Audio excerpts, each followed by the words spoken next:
नमस्कार मैत्रिणींनो, रुपालीच रेसिपीमध्ये आज तुमचं स्वागत आहे.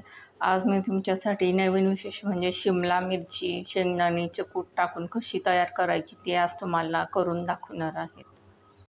बघा, मी 3 शिमला मिरची घेतलेली आहेत आणि स्वच्छ धुवून घेतलेली आहेत. मी शिमला मिरची कट करून घेणार आहेत. बघा, मी अशा पद्धतीने शिमला मिरची कट करून घेतलेली आहे. तुम्हाला आवडेल तशी तुम्ही कट करू शकता. बघा, मी 1 चमचा तेल टाकलेलं आहे आणि अर्धा चमचा मोहरी आणि जिरं,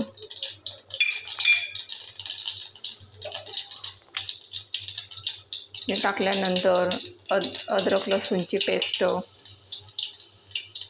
छान अशी तेलामध्ये सातवून घ्यायची, जेणेकरून लसूण आणि अद्रकचा टेस्ट मिरचीच्या भाजीला येईल थोडी.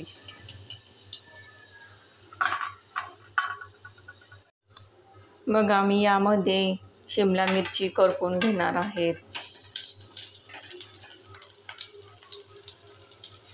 छान अशी तेलामध्ये मोहरी, शिमला मिरची ही अशी करपून घ्यायची, जेणेकरून मिरचीला टेस्ट छान येते.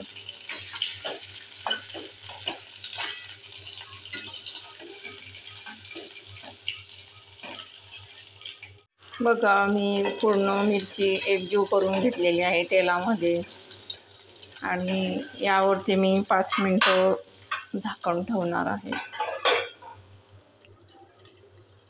कमी गॅसवरती ठेवायचं, जेणेकरून मिरचीसुद्धा छान करपेल त्यासाठी. बघा, मिरचीला चमच्याने परत हलवून घ्यायची, जेणेकरून जळणार नाही त्यासाठी. तर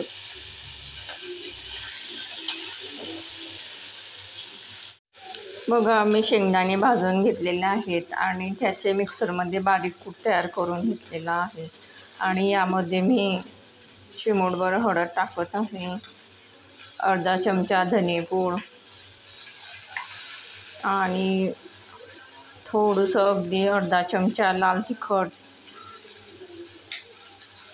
शक्यतो तुम्हाला आवडेल तरच तुम्ही लाल तिखट टाकू शकता, कारण की मिरचीची भाजी आहे त्यासाठी.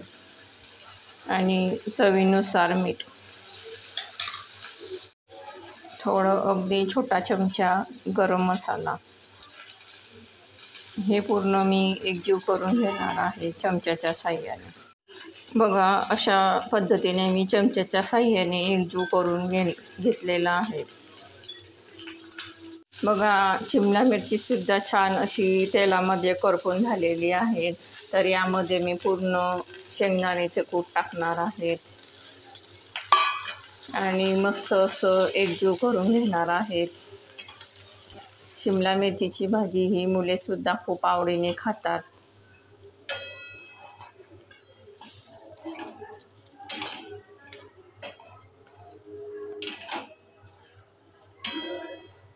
परत यावरती मी 5 ते 10 मिनटं झाकण ठेवणार आहे. तर अधूनमधून भाजीला हलवून घ्यायची.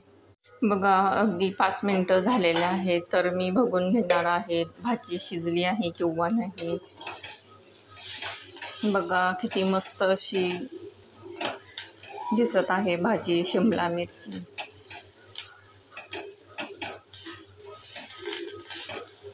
तरीसुद्धा मी हिला 5 मिनटं अजून होऊ देणार आहे. बघा, शिमला मिरची शिजली आहे किंवा नाही ते बघून घेणार आहे.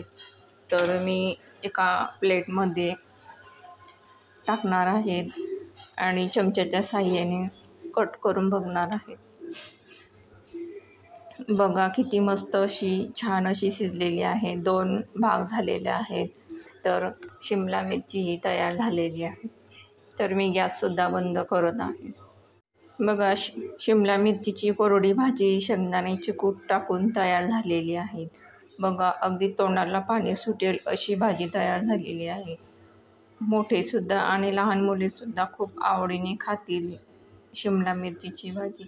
ही भाजी जर तुम्हाला आवडली असेल तर रुपालीस रेसिपीला या चॅनलला लाईक करा, शेअर करा, सबस्क्राईब करा, जेणेकरून तुम्हाला प्रत्येक व्हिडिओ बघण्यासाठी मिळेल. तोपर्यंत धन्यवाद.